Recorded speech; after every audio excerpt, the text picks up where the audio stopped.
आपकी मजबूरी हम समझते हैं सर। आपने कहा कि माइनॉरिटी के बच्चों को कमरा तक नहीं मिल रहा, तो इस सिचुएशन में इस यात्रा की क्या जरूरत है? बल्कि आप एजुकेशन पॉलिसी पे वर्क कर सकते हैं, विमेन सेफ्टी के ऊपर वर्क कर सकते हैं, और जिन लोगों को कमरा नहीं मिल रहा उसके ऊपर भी तो काम कर सकते हैं। देखिए, मैं समझता हूं कि सरकार जिनकी है वही तो एजुकेशन पॉलिसी बनाएंगे।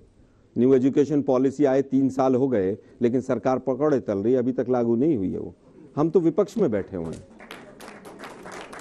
मेरा सवाल कांग्रेस स्पोक्सपर्सन। अब देखिए सर, मैं अच्छी बात है ना, आप देख रहे सारे स्टूडेंट्स आए हैं और ये अभी भी आप ही से प्रश्न कर रहे हैं। उम्मीद ही कांग्रेस से है कि कांग्रेस का प्रवक्ता ही सच बोल के कोई जवाब देगा, रास्ता दिखाएगा।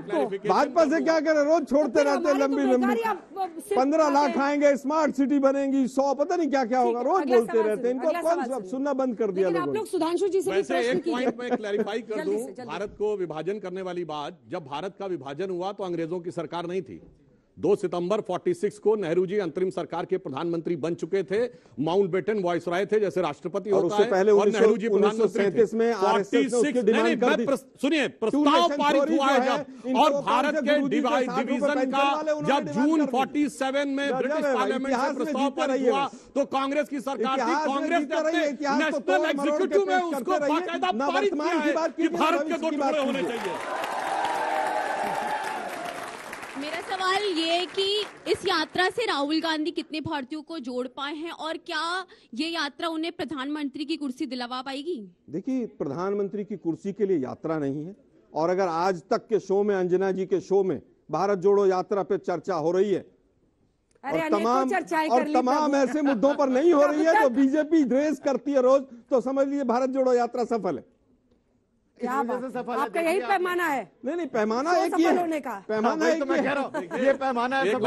ज्ञान व्यापी पे 500 डिबेट होंगी, लेकिन सुने ना, कांग्रेस से एक लाइन कह दूं, अगर आलोक जी ज्यादा ही पसंद आ रहे हैं। आलोक जी एक लाइन कह दूं, उन्होंने कहा कि राहुल गांधी को प्रधानमंत्री कहां बनना, वो तो बोल चुके हैं। नहीं, इस यात्रा का मकसद नहीं है, मैंने ये कहा है। मैंने ये नहीं कहा कौन बनेगा कौन नहीं, जनता जनार्दन तय करेगी, जनता जनार्दन तय करेगी।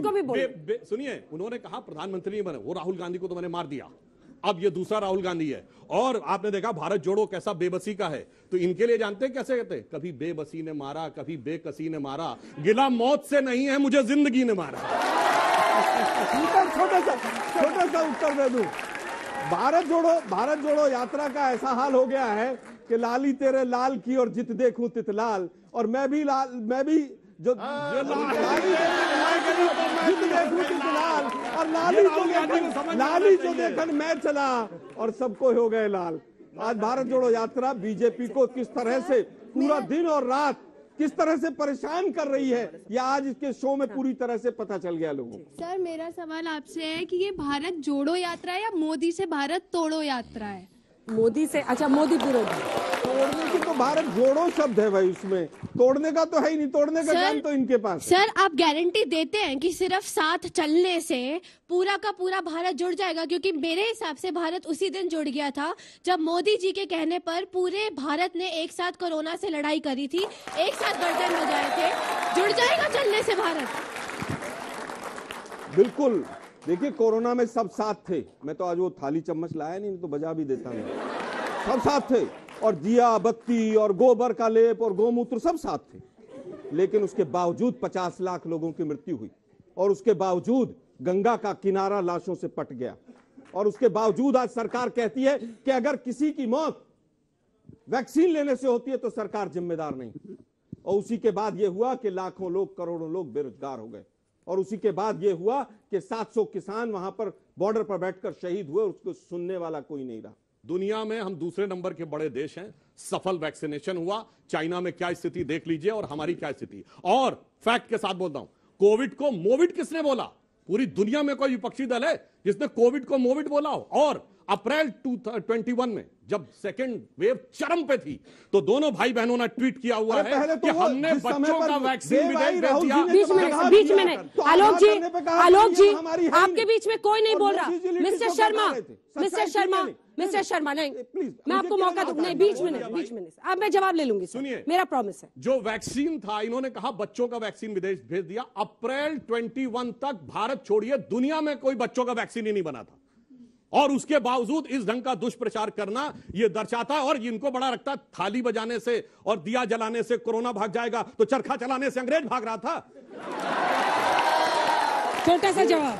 देखिए, जैसे महात्मा गांधी ने चरखे को एक प्रतीक बनाया कि पूरे राष्ट्र की भावनाएं उसके साथ आकर जुड़े और देश अंग्रेजों के खिलाफ खड़े हो, वैसे ही मोदी जी ने उस समय थाली और दिए को एक प्रतीक बनाया कि कोरोना से लड़ने के लिए पूरा राष्ट्र खड़ा हो। हौसला, उन्होंने कहा था कोविड वॉरियर्स का हौसला बढ़ाने के लिए। इसके आगे भी बहुत कुछ हुआ। वो लोग मंत्री थे और आज भी मंत्री हैं। गो कोरोना गो, गो कोरोना गो, वो वाले मंत्री हैं आज। उसके बाद क्या हुआ? उसके बाद ये भी हुआ कि जो हमारे कोरोना वॉरियर्स थे उनके ऊपर फूल भी बरसाए गए, लेकिन बाद में तनख्वाहें नहीं दी गई। उन्होंने धरने और प्रदर्शन किए। एम्स के नर्सिंग स्टाफ ने 2.5 महीने तक जिस तरह से वहां पर धरने और प्रदर्शन किए वो भी देखा।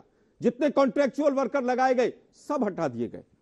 केवल थाली बजाने से, दिया देने से, दिया जला लेने से और केवल भाषण दे देने से देश चलता होता तो भूखमरी के इंडेक्स पे हम नीचे नहीं गिरते, बेरोजगारी में भूखमरी के इंडेक्स में पाकिस्तान हमसे आगे है। अरे भाई सुनिए, भूखमरी के इंडेक्स में पाकिस्तान से तुलना करने लग गए हैं ये लोग। आज हालत हमारी ये है कि पाकिस्तान से तुलना करने लगे। उन आंकड़ों की बात कर रही है। पाकिस्तान का नाम नहीं लिया, जहां लेकिन पर इनको खाने को पाकिस्तान एक बहुत आटा नहीं मिल रहा, पाकिस्तान को घसीट कर लेकर आए। मैंने केवल ये कहा कि भूखमरी के इंडेक्स में हम नीचे गिर गए। मुझसे शुरू में एक सवाल पूछा था एक भाई ने, आप भी भूल गई शायद, कि जब राहुल गांधी बुला रहे हैं तो आप जा क्यों नहीं रहे? तो उस भाई की सलाह यही तो पूरी बहस थी। उस भाई के परामर्श पर हम गंभीरता पूर्वक विचार करेंगे और कुछ पॉजिटिव निर्णय लेंगे। सुनिए, ठीक है। अखिलेश दूसरी बात, बाबू सुनेंगे, बोलेंगे क्या बोल रहे हैं भाटी साहब आज। नहीं, मैं जिम्मेदारी के साथ बोल रहा हूँ। एक बार हाथ मिलाया था उन्होंने, देख लिया क्या हो गया जी।